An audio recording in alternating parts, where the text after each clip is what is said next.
Сәлеметсіңдер ме, менің сүйікті оқушыларым? Мектеп психологының парақшасына қош келдіңіздер. Сіздермен пайдалы ақпаратты бөлісуге дайынмын әрі қуаныштымын. Бүгін мен сіздерге есте сақтауды, мидың жұмысын жақсартуға арналған жаттығуларды ұсынамын. Есте сақтауды қалай дамытуға болады?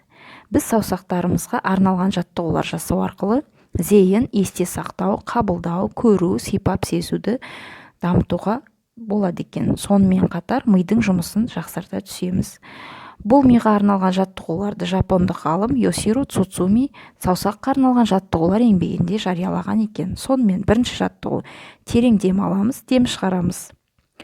Шынтағымызды бір-біріне тигізіп, саусақтарымызды көз деңгейінде ұстаймыз.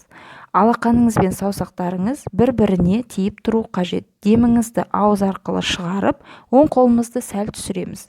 Тағы да деміңізді ауыз арқылы шығарған кезде сол қолымызды түсіреміз. Міне осылай кезек-кезек 15 рет жасаймыз. Келесі жаттығу: шынтағымызды кеуде тұсына, саусағымызды көз деңгейіне көтереміз. Алақандарыңыз бір-бірімен тиіп тұру керек және екі жаққа ашамыз. Бұл жаттығуды 20 рет қайталаймыз. Келесі жаттығу үшін бізге грек жаңғағы қажет болады.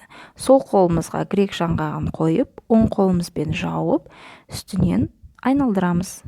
Енді керісінше, оң қолымызға грек жаңғағын қойып, сол қолымызбен үстінен жауып, айналдырамыз. Бұл жаттығуды 1 минут қайталау қажет. Келесі жаттығу үшін бізге 4 жаңғақ қажет. Екі қолымызға екі-екіден бөліп, оң қолымызға сағат тілімен, сол қолымызға сағат тіліне қарсы айналдырамыз. Бұл жаттығу баланың жүйке жүйесін тыныштандырады.